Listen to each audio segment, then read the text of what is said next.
Guys, welcome to my YouTube channel.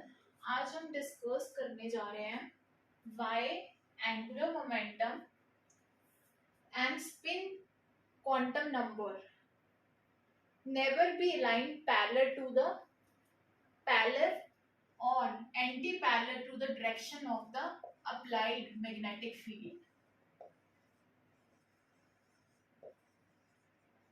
ऐसा क्यों है कि कभी भी इनके बीच में थीटा 0 डिग्री नहीं होगा एंड 180 डिग्री नहीं होगा। आज हम इस रीजन के लिए डिस्कस करने जा रहे हैं। पहले हम एंगुलर मोमेंटम का केस डिस्कस करेंगे, दैट इज एल वेक्टर। हमने एक इलेक्ट्रॉन लिया जो एक ऑर्बिटल में रिवॉल्व कर रहा है, उसका हमने एल वेक्टर लिया। उसके बाद हमने एक मैग्नेटिक फील्ड बी अप्लाई कर दिया, ठीक है, in the direction of Z axis में।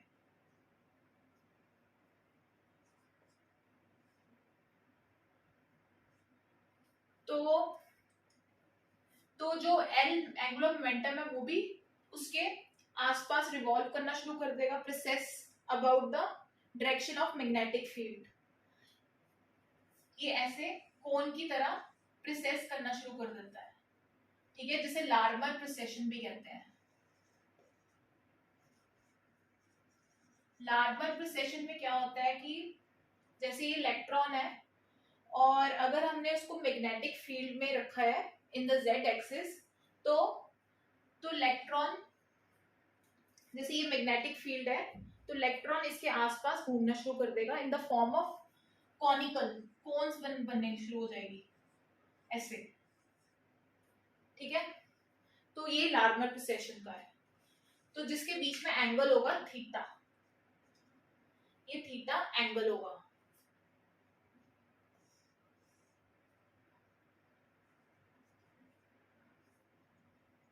ठीक है। ये जो एल जेड है, कंपोनेंट ऑफ एल, वो भी जेड एक्सिस और मैग्नेटिक फील्ड की डायरेक्शन में होगा। तो हम उसको लिख सकते हैं L Z L cos theta, ठीक है। एल क्या है? Angular momentum. ये सभी स्पेस में हर डायरेक्शन में ओरिएंटेशंस नहीं दे सकता। ये अलाउड वैल्यूज पे या अलाउड वैल्यूज पे ओरिएंटेशन दे सकता है। ये हर डायरेक्शन में ओरिएंटेशंस हमें नहीं मिल सकती एल वेक्टर की। कुछ सर्टेन अलाउड वैल्यूज पे इसकी ओरिएंटेशन अलाउड है। तो इसलिए हम इसको, इस प्रॉपर्टी ऑफ एल को हम कहते हैं स्पेस क्वांटाइजेशन, ठीक है। तो एल जेड, अगर ये क्वांटाइज है तो एल जेड भी क्वांटाइज होगा। तो एल जेड को हम लिख सकते हैं m l cross h. L vector का हम मैग्नीट्यूड ले लेते हैं, तो लिख सकते हैं L l plus 1 S cross H. Cross क्या होता है? एच बाय 2 पाई। सो मैंने एच क्रॉस लिया है यहाँ पे, ठीक है। अब हम इसको, इक्वेशन को ए मान लेते हैं और इसको हम, इस इक्वेशन को हम मान लेते हैं ए और इसको हम बी मान लेते हैं, ठीक है। अब बी को मैं ए में सब्स्टिट्यूट करने लगी हूँ। एल जेड को मैं लिख सकती हूँ एम एल एच क्रॉस, और एल की वैल्यू हमने अभी मैग्नीट्यूड लिया है, तो ये हो गया l l plus 1 h cross. ये एच क्रॉस कॉस थीटा, ठीक है। ये कैंसिल आउट हो गए। M l l l plus 1 cos theta, तो कॉस थीटा मेरे पास आ जाएगा एम एल एल प्लस 1, ठीक है। ये वैल्यू हमारे पास कॉस थीटा की आ गई। अब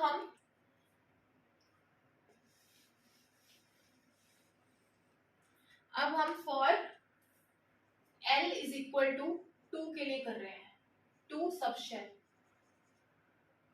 ठीक है। L orbital, L angular momentum, ठीक है, और डी क्या है, डी सबशेल। पी के लिए क्या होता है, L1,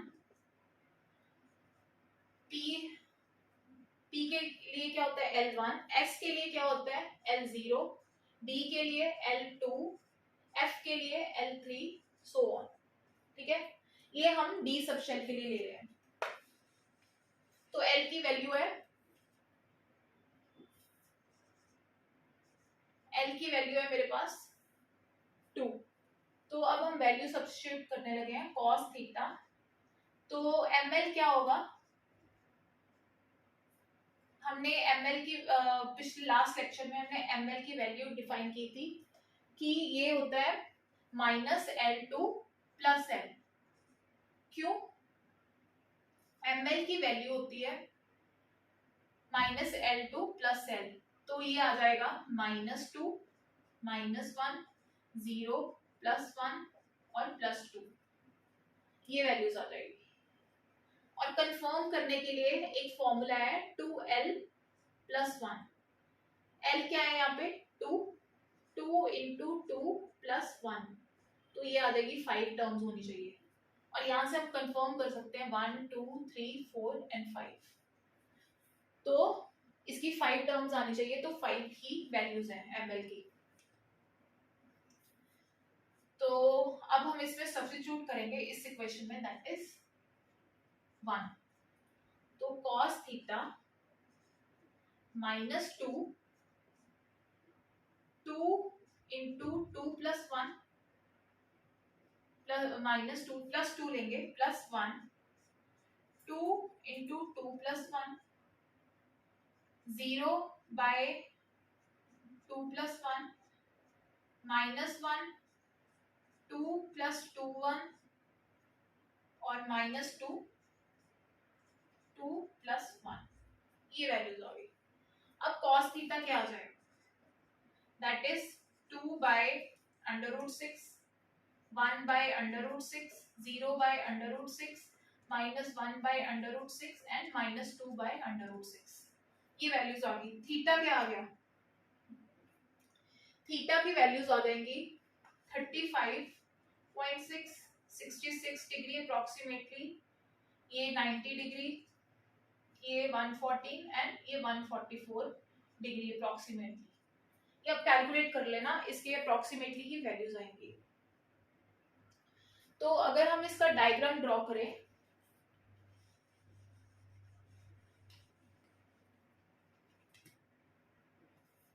तो L क्या है, angular momentum L = L + 1 h cross, तो ये कितना आ जाएगा 6√h, क्योंकि L क्या है 2 के बराबर।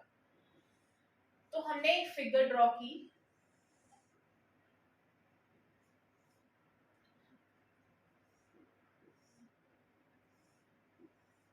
ठीक है,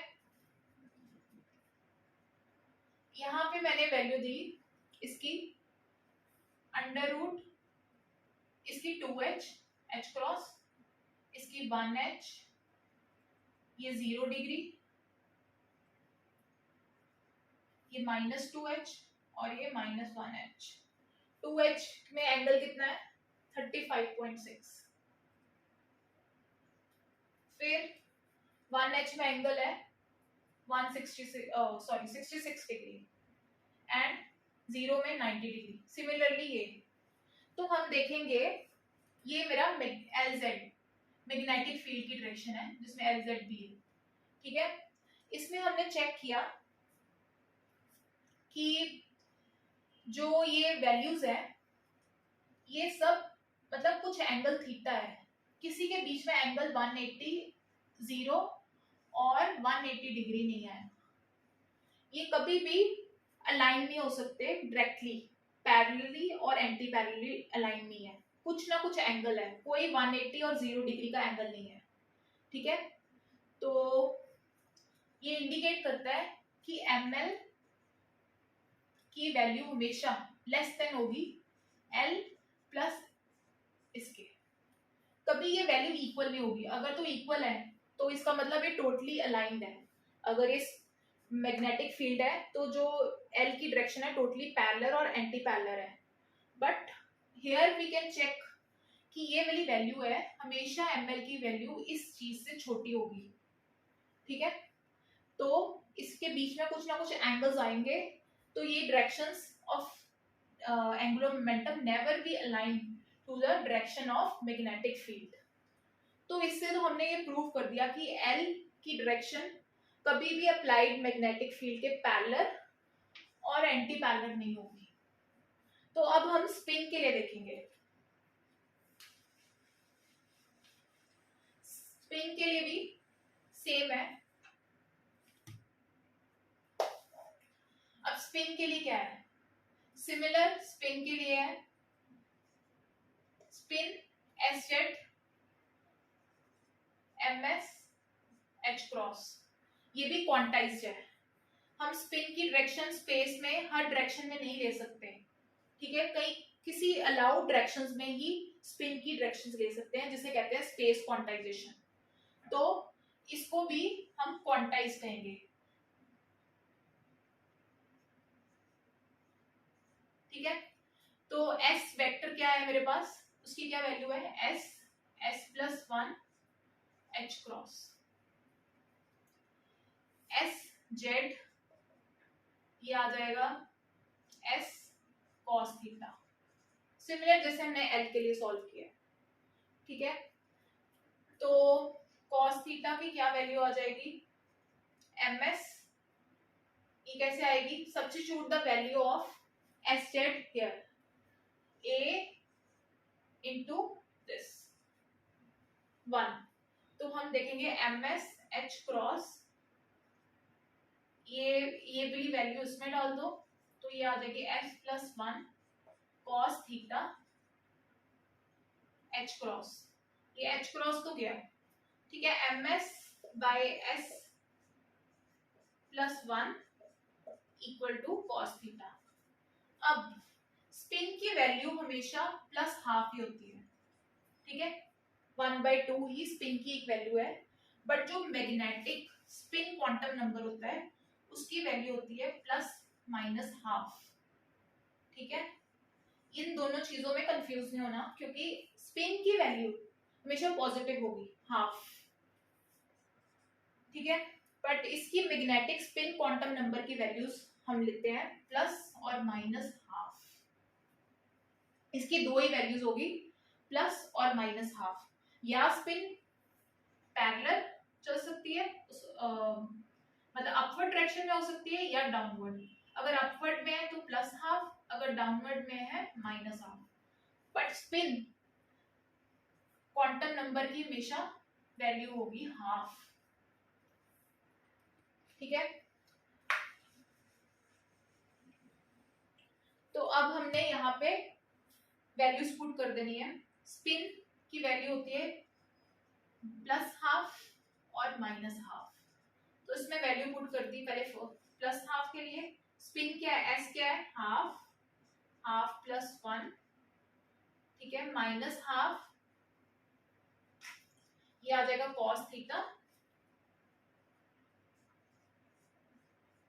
हाफ, हाफ प्लस वन, तो ये आ जाएगा हाफ √3 आ जाएगा, ये माइनस √3, ये दो वैल्यूज आ गई, ठीक है। ये हमारे पास दो वैल्यूज आ गई, जिसके लिए इसके लिए थीटा होगा 54.7 और इसके लिए होगा 125 पॉइंट समथिंग होगा डिग्री।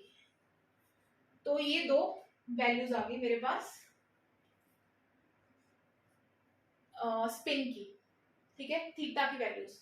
अब हम वैसे ही जैसे हमने एंगुलर मोमेंटम के लिए प्लॉट किया था, वैसे ही हम एक डायग्राम प्लॉट करेंगे, तो चेक वेदर ये पैरेलली अलाइंड है मैग्नेटिक डायरेक्शन के, मैग्नेटिक फील्ड के, और एंटी पैरेलल है कि नहीं।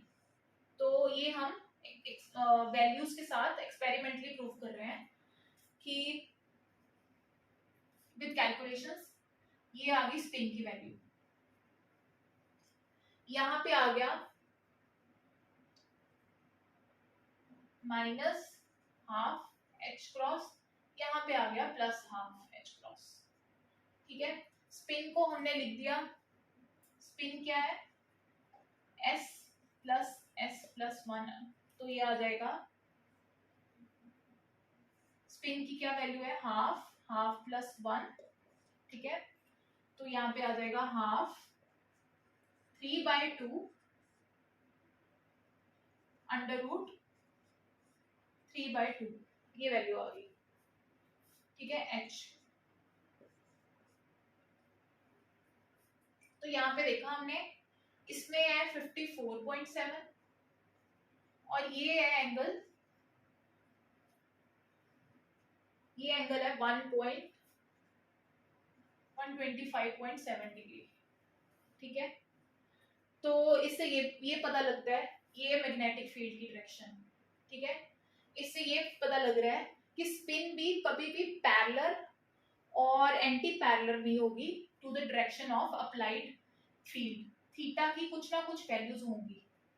इससे हमने ये प्रूव किया कि स्पिन कभी भी मैग्नेटिक फील्ड के पैरेलल नहीं होगी, उसकी कुछ ना कुछ वैल्यूज होगी, ठीक है, जो हमने इससे प्रूव किया। थीटा कभी भी 0 और -180 डिग्री कभी नहीं होगा, ठीक है। अगर थीटा 0 होगा तो ये पैरेलल हो जाएगी, और अगर -80 होगी तो ये एंटी पैरेलल हो जाएगी, ठीक है, to the direction of applied magnetic field. पर ये वाली वैल्यूज कभी नहीं आती, एज क्यों नहीं आती, ms जो मैग्नेटिक स्पिन है हमेशा s प्लस 1 से कम ही होती है उसकी वैल्यू, कभी ये इक्वल नहीं होगा, ये value never equal to this ms। So इनके बीच में एंगल होगा और ये कभी भी पैरेलल और anti parallel to the direction of magnetic field कभी नहीं होगी, ना स्पिन, मैग्नेटिक स्पिन, और ना ही मैग्नेटिक एंगुलर मोमेंटम, कभी भी ms एंड ml कभी भी orient in the direction of magnetic parallelly और anti parallelly in the direction of magnetic field। तो जो हमने इससे प्रूव कर दिया, क्योंकि ms की वैल्यू हमेशा लेस देन s प्लस 1 से कम ही होगी, ठीक है। तो ये आ जाएगा l और s की वैल्यू कभी भी मैग्नेटिक फील्ड के पैरेलल और एंटी पैरेलल नहीं होगी। So this is all about the today lecture. आप स्क्रीनशॉट ले सकते हैं अगर आपने ये वैल्यूज चेक करनी है, और बाकी अगर इसमें कुछ प्रॉब्लम आ रही है तो you can write me on the comment box section. Thank you.